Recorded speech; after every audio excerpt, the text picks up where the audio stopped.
Hi hello everyone, welcome back to Devi Kala vlog అండి. ఈరోజు curry వచ్చేసి కందా గుడ్లు అండి. ఈ కంద అయితే హాఫ్ తీసుకున్నాను. అందులోకి ఇలాగ క్లీన్ చేసి పెట్టుకుని కుక్కర్లో అయితే విజిల్ పెట్టించుకోవాలి. వాటర్ అయితే పోసుకుని ఒక 3 విజిల్స్ వస్తే సరిపోతాయండి. నెక్స్ట్ గుడ్లు కూడా ఉడకబెట్టుకోవాలి.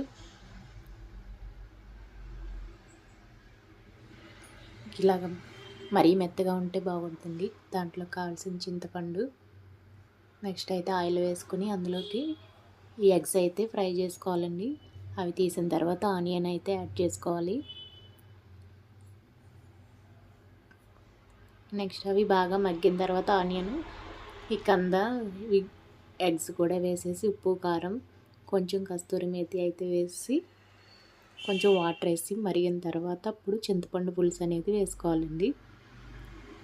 చిక్కగా తీసుకున్న చింతపండు పులుసు అయితేనే బాగుంటుందండి. కొంచెం మరీ పలుచగా ఉండకూడదు ఈ కర్రీకి.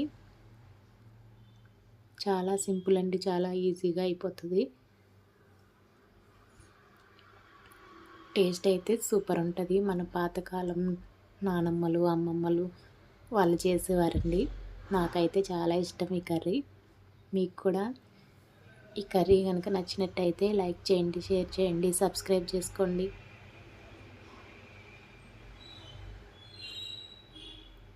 చూడండి, ఇలా అయితే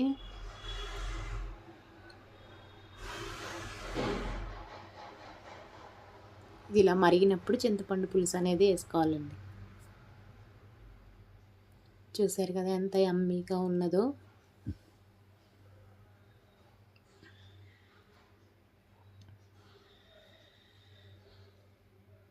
ఈ వీడియో అయితే కొంచెం లేట్ అయిందండి పెట్టడం. ఒకసారి ట్రై చేయండి.